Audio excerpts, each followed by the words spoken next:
ကဲပုံစံနံပါတ်3လေးလည်းဆက်လက်ဖတ်ကြည့်အောင်နော်ဂျေဟိုနုံတဲ့ဂျေဟိုဆိုတာနာမည်ပေါ့နော်ဂျေဟိုကတော့တဲ့နာမုကာဂျီရုတစ်ကိုင်းလေးကိုဂျူော်စောကောက်ပြီးနော်ဂျုတာနေလာနော်ဂျုတာဆိုကောက်ယူဘာတပါသူကမူမမှန်မို့လို့ဂျူော်စောပြောင်းတာနော်အဲ့တော့တစ်ကိုင်းလေးကိုကောက်ယူပြီးတော့တဲ့တမ်ပါရကေမြေကြီးပေါ်ကိုဂူရီမူဂူလျစမီတာပုံလေးဆွဲခဲ့ပါတယ်အဲ့တစ်ကိုင်းလေးယူလာတယ်တစ်ကိုင်းလေးယူပြီးတော့ပုံလေးဆွဲလိုက်တယ်မဲမွန်ကျော်ဆိုတာအရင်ဆုံးဂူရင်ကော်စွန်ဆွဲလိုက်တဲ့ဟာကတော့တဲ့အရင်ဆုံးအဲ့ကိုင်းလေးနဲ့ဆွဲလိုက်တဲ့ဟာကတော့တဲ့ခွန်ဝေါ်နီယော့တာတဲ့နော်ကြီးမားတဲ့စဝိုင်းလေးဖြစ်ပါတယ်ခွန်ဆိုတာကကြီးတာဝွန်ဆိုတာစဝိုင်းနော်ဒီလိုမျိုးလေးအရင်ဆုံးသူစဝိုင်းလေးဝိုင်းလိုက်နော်စဝိုင်းလေးဆွဲလိုက်ပါတယ်ဒီလိုမျိုးစဝိုင်းလေးဆွဲလိုက်တယ်နော်စဝိုင်းဆွဲပြီးသွားပြီဂူရီကိုပြီးတော့ဂူအားနဲ့အဲ့ဒီအထဲမှာတဲ့အဲ့တော့အထဲမှာဆိုဒီအဝိုင်းထဲမှာပေါ့နော်အဝိုင်းထဲမှာခေါ်တာရန်ဆိုတာကကြီးမားတဲ့နုံးကွာမျက်လုံးကြီးမားတဲ့မျက်လုံးတဲ့ကြီးမားတဲ့မျက်လုံးဆိုတော့ဒီမှာကြီးမားတဲ့မျက်လုံးကြီးထည့်လိုက်ပါမယ်ကြီးမားတဲ့မျက်လုံးဟုတ်ပြီကြီးမားတဲ့မျက်လုံးနဲ့ဂျာကြည်မှန်သေးပေမဲ့ရေပွန်းခိုးတဲ့လှပတဲ့နှာခေါင်းတဲ့အဲ့တော့နှာခေါင်းလေးထပ်ထည့်လိုက်မယ်သေးတော့နှာခေါင်းလေးကသေးတယ်ပေါ့နော်နှာခေါင်းလေးကသေးတယ်ဟုတ်ပြီနှာခေါင်းလေးထည့်လိုက်မယ်ကိုတဲ့ဆက်လက်ပြီးတော့မဖြစ်မနေပေါ့နော်ဒါမွန်ဣဆိုတာကဒါမွန်ဣဆိုတာကဘာလဲဆိုလို့ရှိရင်စိတ်ထားတဲ့ပါဇက်စိတ်ထားတဲ့နှုတ်ခမ်းကိုပြောတာနော်အဲ့တော့ပါဇက်ကြီးကစိတ်ထားတယ်နော်ဒါကြီးကစိတ်ထားတယ်အဲ့လိုမျိုးလေးစိတ်ထားတယ်တဲ့စိတ်ထားတဲ့ဣတိုဒါမွန်ဣတိုဆိုတာကစိတ်ထားတဲ့နှုတ်ခမ်းပါဇက်ကိုလည်းတဲ့ခုလက်တာဆွဲလိုက်တယ်ဟုတ်ပြီနော်မျက်လုံးနှလုံးဆွဲပြီးပြီနှာခေါင်းပြီးသွားပြီနောက်ပြီးတော့ဒီမှာစိတ်ထားတဲ့ပါဇက်ပေါ့နော်အဲ့တော့ခြီတဲ့ပုံစံမဟုတ်ဘူးစိတ်ထားတဲ့ပါဇက်ကိုဆွဲလိုက်ပါတယ်တဲ့အဲ့မှာယာတဲ့ဟဲတဲ့နော်ဟာပေါ့နော်အဲ့တော့ဥရိနူနာတာဒါမှငါတို့အမပေါ့နော်ဒါမှငါတို့အမတဲ့နူနာရုတဲ့အမကိုတဲ့ကိုဓမ္မောတဲ့လုံးဝတူအောင်ပေါ့နော်အော်ဂိုရီယောဂျီမန်လုံးဝတူညီတဲ့မျက်နှာဖြစ်ပေမဲ့မှာဓမ္မတာဆိုတာတူညီတယ်နော်အဲ့တော့အမရဲ့မျက်နှာတဲ့လုံးဝတူတယ်ဆိုပေမဲ့တဲ့ဩသင်္ကာတဏီယာယာကဩသင်္ကာဆိုတာတဏီယာယာကကျုံဝါကနာပိုယောတာတဲ့စိတ်တူနေတဲ့ပုံပဲဒေါသထွက်နေတဲ့ပုံပဲတဲ့တဏီယာကနေပြီးတော့သူ့ကြည့်ရပုံကတော့တူတယ်ဒီပုံလေးကတူတယ်ဒါပေမဲ့တဏီယာကဒေါသထွက်နေတဲ့ပုံပဲတဲ့နော်ဒေါသထွက်နေတဲ့ပုံပဲတဲ့အဲ့မှာအဲ့တဲ့ဩတဲ့ဒီမှာတဲ့ဂျေဟိုနော်ဂျေဟိုကတော့နူနာအမရဲ့အီဘူးပါဇက်ကိုဘာလို့ဆို6ထောက်နဲ့နော်6ထောက်နဲ့တဲ့စူဦးဂျီဦးကိုဆိုတာကဟိုဖြက်ပြီးပေါ့နော်ဖြက်ပြီးဒီတိုင်းတွန်းဖြက်တာပေါ့နော်တွန်းဖြက်ပြီးတွန်းဖြက်ပြီးစူဦးဆိုတော့ဂျီဦးက6ထောက်နဲ့ဒီတိုင်းတွန်းဖြက်လိုက်တာနော်တွန်းဖြက်လိုက်တယ်6ထောက်နဲ့တွန်းဖြက်ပြီးတဲ့ဒါရှိတဖန်ပုတ်ဖြက်လိုက်တာနော်6ထောက်နဲ့ပုတ်ဖြက်ပြီးတော့တဲ့ဘယ်ကိုဖြက်လိုက်တာလဲဆိုရင်ဒီပါဇက်ကိုနော်အဲ့တော့ပါဇက်ကိုအဲ့တော့ဘာလို့ဆိုတာက6ထောက်နဲ့တဲ့စူဦးဂျီဦးကိုဆိုတာပုတ်ဖြက်ပြီးပုတ်တာနော်6ထောက်နဲ့မြေလိုမျိုးမြေကြီးကိုပုတ်ပြီးဖြက်ပြီးအဲ့တော့ဖြက်လိုက်မယ်သူဘာလုပ်လိုက်ပြီလဲမြေကြီးအဝါကိုဖြတ်လိုက်ပါဇက်ကိုဖြတ်လိုက်နော်ဟုတ်ပြီပါဇက်ကိုဖြတ်လိုက်ပြီဖြတ်ပြီးဒါရှိတဖန်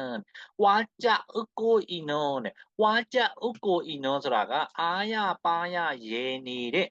အာရပါရရေနေတဲ့အဲ့မှာဆိုအာရပါရရေနေတဲ့ပုံ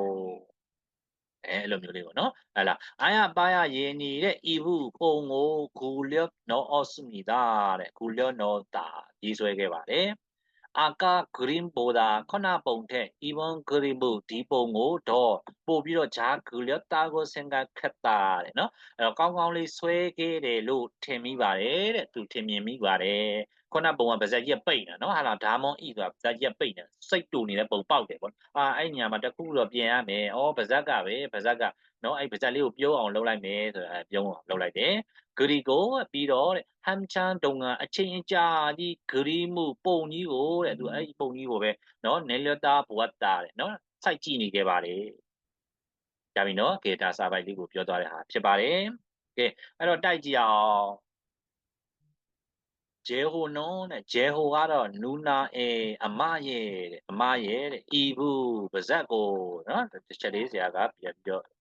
ချက်ပြမယ်နော် ဂျေဟိုကတော့တဲ့နူနာရဲ့အမရဲ့ဤဘူးပါဇက်ကိုဒါရှိကိုလျော့တာတဲ့ထပ်ပြီးဆွဲခဲ့တယ်မှန်ပါတယ်ဒါလေးမှန်သွားပြီနော်ဒီမှာလဲသူကတဏှာဒေါသထွက်နေပဲတဲ့ဒီမှာအဲ့တော့သူကအမရဲ့ပါဇက်ကို6လောက်နဲ့ပထမမလုပ်ပလိုက်တာလေပို့ဖြစ်လိုက်တာနော်ပို့ဖြစ်လိုက်တယ်ဒီမှာနော်6လောက်နဲ့ပို့ဖြစ်လိုက်တယ်ပထမဆွဲထားတဲ့ပုံကဒီတိုင်းကြီးဖြစ်နေလို့နော်ဟာလာပါဇက်ကြီးကစိနေလို့အဲ့ဒါကိုဖြတ်ပြီးတော့ဒါရှိတဖန်ဝါကြဥကိုဤနုံဤဘူးဆိုတာကဒီမှာဒါရှိလဲပါတယ်နော်ဒါရှိတဖန်ပြန်ဆွဲတာဘာကိုဆွဲတာလဲ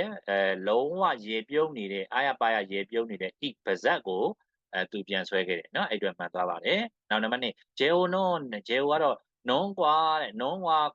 ခိုကတဲ့မျက်လုံးနဲ့တဲ့နော်နှာခေါင်းကဂျာကွန်ဖြောင်းနေတာတဲ့သေးတဲ့ဘက်မှာရှိပါတယ်တဲ့အဲ့တော့မှားပါတယ်ဘာလို့မှားလဲဆိုရင်သူကကျတော့ဒီနွန်ဆိုတဲ့မျက်လုံးကနော်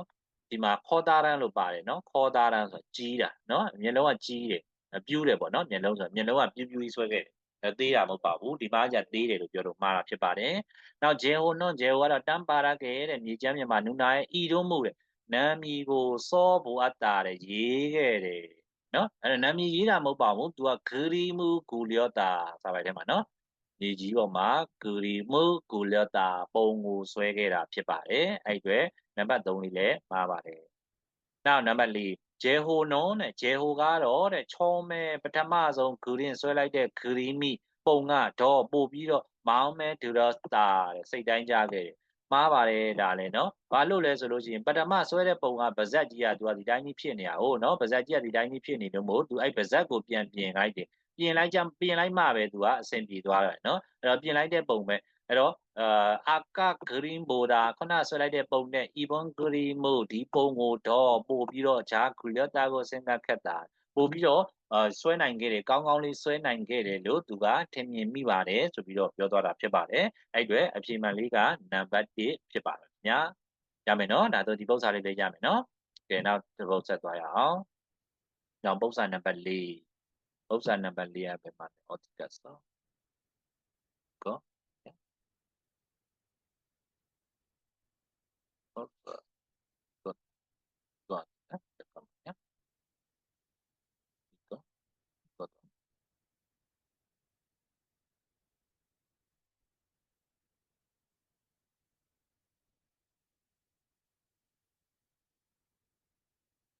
ကဲဟုတ်ပြီနော်အဲ့ပု္ပ္ပစာနံပါတ်4လေးကိုဆရာတို့ဆက်သွားကြည့်အောင်ပု္ပ္ပစာနံပါတ်4ကဘာလဲဆိုလို့ရှိရင်တောင်းနေယုံကွာအောက်ပါအကြောင်းညာနှင့်ဘန်ကဲဤနွန်ဆက်ဆံမှုရှိတဲ့ဂရီမှုပုံကို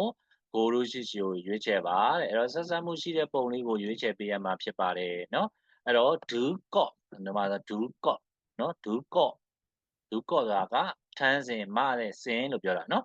ဒူကော့ရှိမိသားတဲ့ထန်းစဉ်မစဉ်ဖြစ်ပါတယ်တဲ့နီးနီးလေးပါထန်းစဉ်မစဉ်ဆိုတော့ဒီမှာဒါရင်းပေါ့နံပါတ်4ပေါ့နော်အဲ့တော့ထန်းတဲ့တင်တာကဘောလုံးကန်နဲ့အားကစားကွင်းထဲမှာလဲသွားတယ်ကျိုးသွားတယ်ဆိုရင်အဲ့ထန်းစဉ်လေးနဲ့မှတ်သွားဒူကော့လို့ခေါ်တာဖြစ်ပါတယ်ဒါကတော့စေယုံစီကန်းတွေပါနောက်ဒါကတော့ဖုံးမဲစီကြံခဲ့တာဖြစ်ပါတယ်နောက်ဒါကတော့နှလုံးခုန်အရေးပေါ်ကုသမှုဌာနဖြစ်ပါတယ်နှလုံးခုန်လုံးရပ်တန့်သွားတာတို့เนาะဒီလိုမျိုးအခါမှာဆိုရင်เนาะဒီသင်္ကေတလေးကိုရွေးပြရဖြစ်ပါတယ်အခုကဒူးတာဆိုတာကမသည်เนาะသူရဲ့မူရင်းဘက်ကဒူးတာမတဲ့စင်ပေါ့เนาะဒူးကော့ဆိုမတဲ့ဟာပေါ့เนาะအဲ့တော့မတဲ့ဟာဆိုမတဲ့စင်ထန်းစင်လို့ခေါ်တာဖြစ်ပါတယ်အဲ့အတွက်အဖြေမှန်ကနံပါတ်4ပါပုံစံနံပါတ်4ရဲ့အဖြေက4ပါနောက်နံပါတ်5ကိုဆက်သွားရအောင်เนาะနံပါတ်5